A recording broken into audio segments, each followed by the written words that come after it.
नमस्कार विद्यार्थियों, मैं विकास जैन सहायकाचार्य राजकीय विधि महाविद्यालय कोटा आप सभी का एक बार फिर राजकीय विधि महाविद्यालय कोटा के यूट्यूब चैनल पे हार्दिक स्वागत करता हूँ।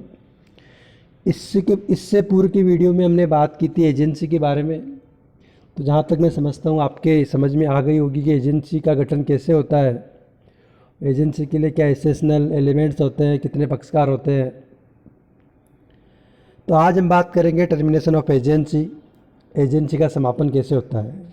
इससे पूर्व थोड़ा आपको मैं वापस ब्रीफ कर देता हूँ कि एजेंसी क्या होता है कि व्यापार में एक व्यक्ति के पास पैसा भी होता है लेकिन समय का अभाव रहता है और वो अकेला उस व्यापार को संभाल नहीं पाता।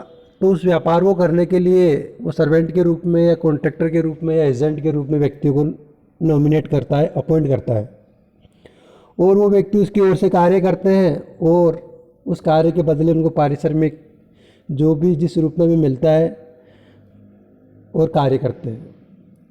इस तरह एजेंसी में भी कोई व्यक्ति अपनी ओर से कार्य करने के लिए या पर व्यक्तियों से विधिक संबंध स्थापित करने के लिए किसी व्यक्ति को नॉमिनेट किया जाता है तो वो एजेंट कहलाता है। और इसके अतिरिक्त कार्य की अधिकता है तो एजेंट भी सब एजेंट को अपॉइंट कर सकता है और जो सब एजेंट है वो एजेंट के निर्देशों के अधीन और उसके कंट्रोल में कार्य करता है। और जो एजेंट है वह प्रिंसिपल के लिए एक सब्स्टिट्यूट एजेंट को अपॉइंट कर सकता है, लेकिन वो सब्स्टिट्यूट है न कि सब एजेंट। सब्स्टिट्यूट किसका है? एजेंट का। जो एजेंट है, जो सब्स्टिट्यूट एजेंट है वो एजेंट के नियंत्रण के अधीन काम नहीं करता।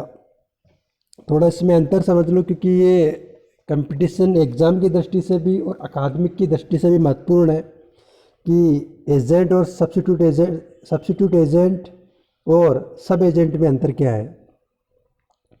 तो सब एजेंट मूल एजेंट द्वारा एम्प्लॉयड किया जाता है, जबकि जो सब्स्टिट्यूट एजेंट है वो भी मूल एजेंट द्वारा नॉमिनेट किया जाता है।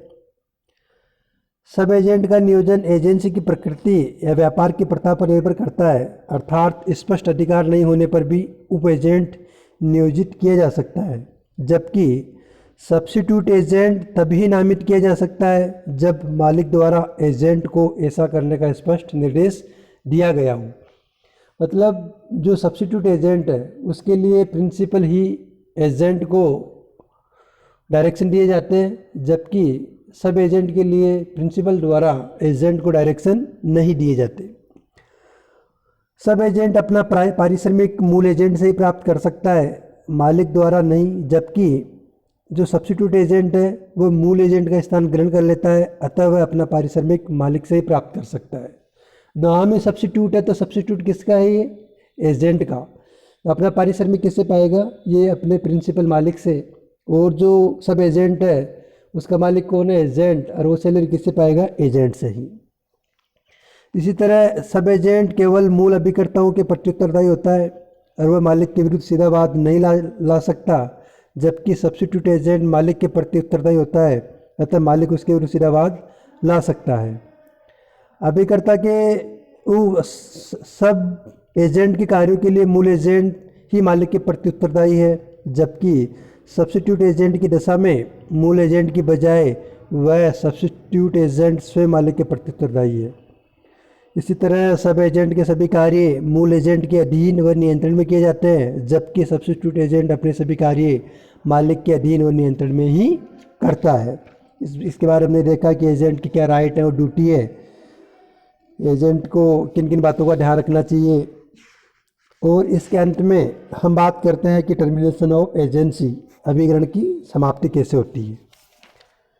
तो इसमें है पहला, मालिक द्वारा प्राधिकार के प्रतिसहरण से एजेंसी का समाप्ति। Termination of agency through revocation of authority by the principal.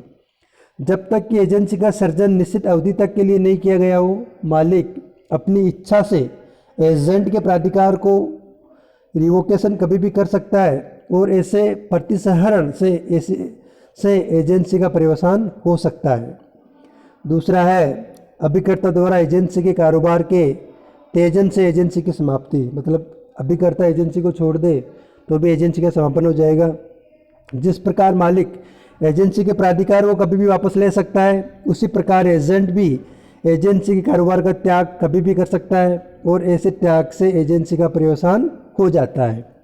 इसके बाद है एजेंसी के कारोबार के पूरा हो जाने पर एजेंसी की समाप्ति। मान लो किसी उद्देश्य के लिए एजेंसी का सृजन किया गया, उसमें एजेंट, सब एजेंट, सब्सिट्यूट एजेंट और प्रिंसिपल है, और जिस उद्देश्य के लिए एजेंसी का सृजन क्रिएशन किया गया था वो उद्देश्य पूरा हो गया हो, तो भी एजेंसी वो उद्देश्य पूरा होने पर एजेंसी का पर्यवसान समाप्त हो जाएगा, एजेंसी टर्मिनेट हो जाएगी। उसके बाद है मालिक या अभिकर्ता की मृत्यु हो जाने पर एजेंसी की समाप्ति। तो मालिक और एजेंट में से किसी की मृत्यु हो जाने पर एजेंसी का पर्यवसान हो जाता है। एजेंसी व्यक्तिगत संविदा है, अतः विधिक प्रतिनिधि उसे चालू नहीं रख सकते।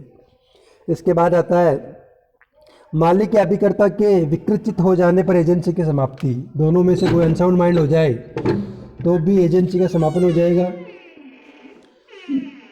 मालिक की मृत्यु या विकृचित हो जाने पर एजेंसी का पर्यवसान हो जाए, तब एजेंट अपने को न्यस्त हितों के संरक्षण और परिरक्षण के लिए अपने भूतपूर्व मालिक के प्रतिनिधियों की ओर से सभी युक्तियुक्त कदम उठाने के लिए आबद्ध है।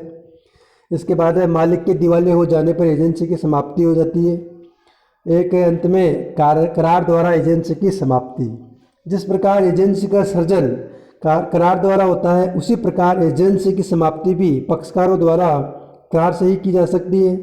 मालिक और एजेंट के पारस्परिक करार द्वारा किसी भी समय किसी भी प्रक्रम में एजेंसी का पर्यवसान किया जा सकता है।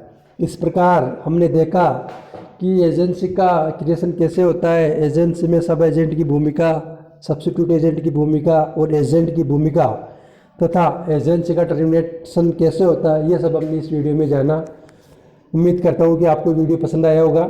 इसके बाद आगामी कक्षा में नए वीडियो के साथ फिर मिलेंगे। धन्यवाद।